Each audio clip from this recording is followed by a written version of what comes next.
Good evening friends, how are you all? নমস্কার বন্ধুরা, কেমন আছো তোমরা সবাই? আশা করি সবাই ভালো আছো।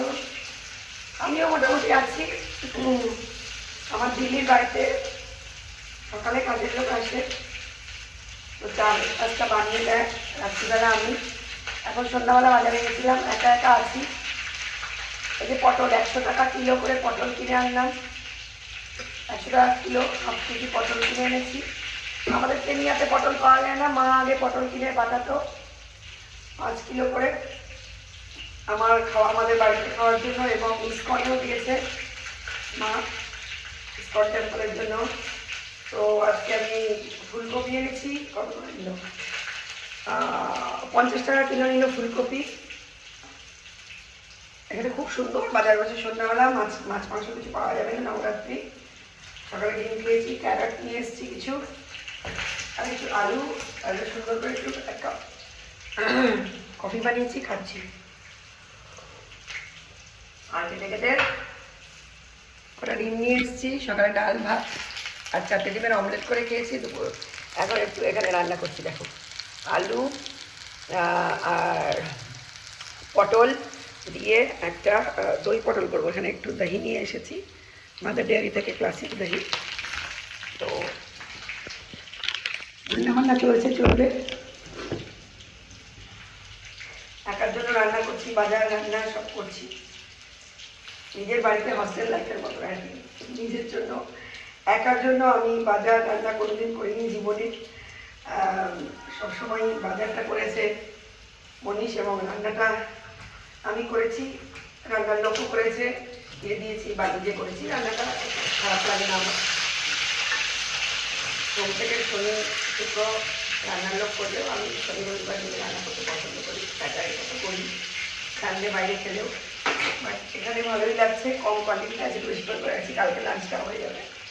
সকালে জন্য ব্রেড আছে, এগস এনেছি, একটু ব্রেড অমলেট খেয়ে নেব, আর 2টো বয়েল এগ আর 1 কাপ কফি। আমাদের অনেক দুপুরে একটু কাজ ছিল, করে এসে আবার একটুখানি ঘুমিয়েও পড়েছিলাম ট্রেনে। নিজের অজান্তে এখানে ফ্যান চালালে ঠান্ডা লাগছে। আজকে মার্চ মাসের 24 তারিখ। আমার ঠান্ডাটা লেগেই আছে। কদিন আগে বৃষ্টি হয়েছিল, 2 দিন আগে প্রচণ্ড, সারা রাত এবং ভোরবেলা।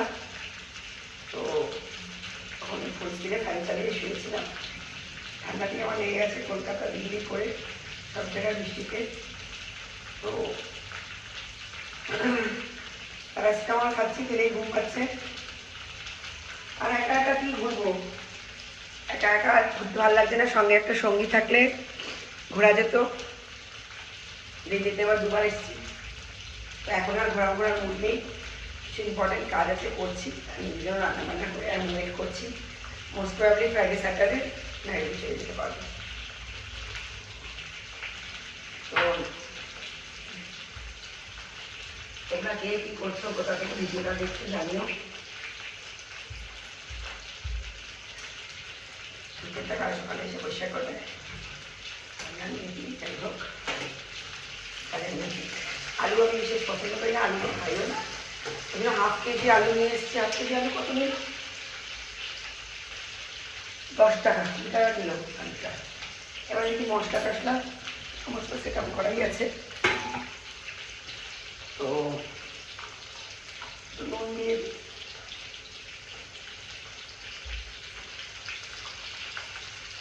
और একটু টারমারিক পাউডার দিয়ে জিরেগুলো ধনেগুলো দেখি এরকম একটা নিয়ে যেতে হবে। মাইনাগুলো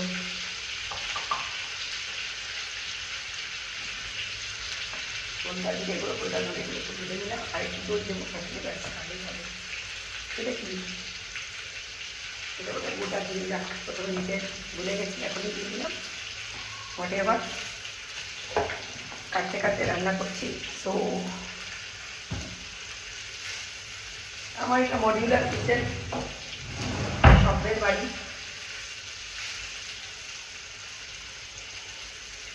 যখন নিব তখন আরও সুন্দর করে ইন্টেরিয়ার ডেকোরেশন করে তারপর থাকবো।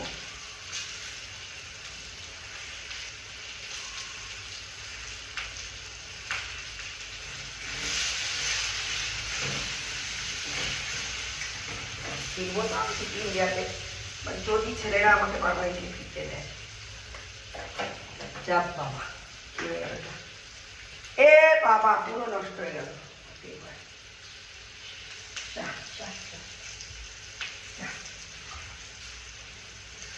পুরো কফিটা ফেলে দিতে হলো। এক পিস পটল ভাজা পড়ে গেছে বাবা। রান্না বান্না করতে আর কি মন নেই বোঝায়। হ্যাঁ, আমি বলে ভুলে গেছি। দই দিয়ে দিয়ে বলে কোথায় গেল?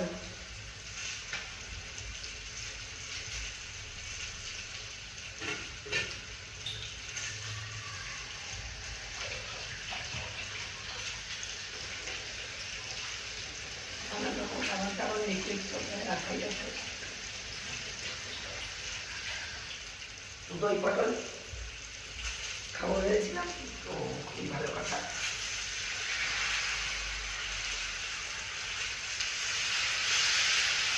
এক চামচ তেল দিয়ে দিলাম।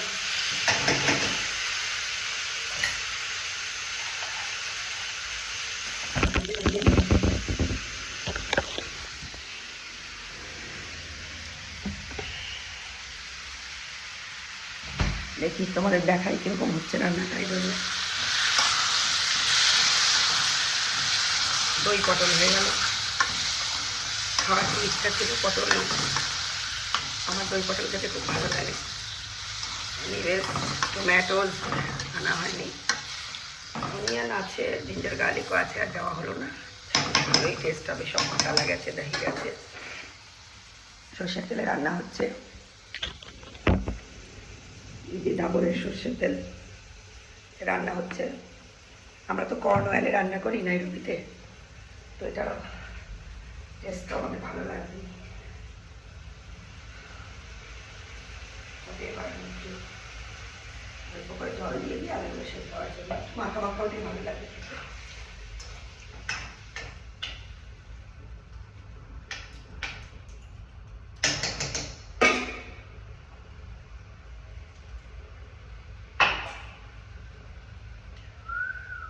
এরপর কি করতে হবে?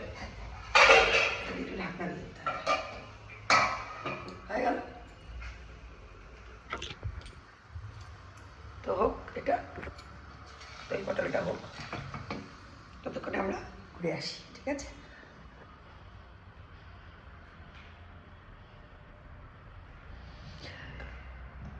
আর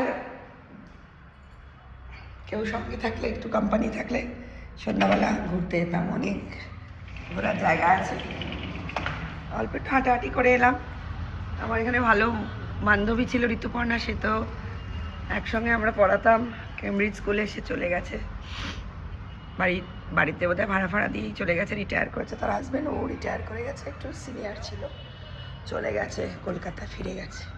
না হলে প্রত্যেকবার আমার বাড়িতে আসতো, আমিও ওর বাড়িতে যেতাম। বহু বছরের পুরনো বান্ধবী।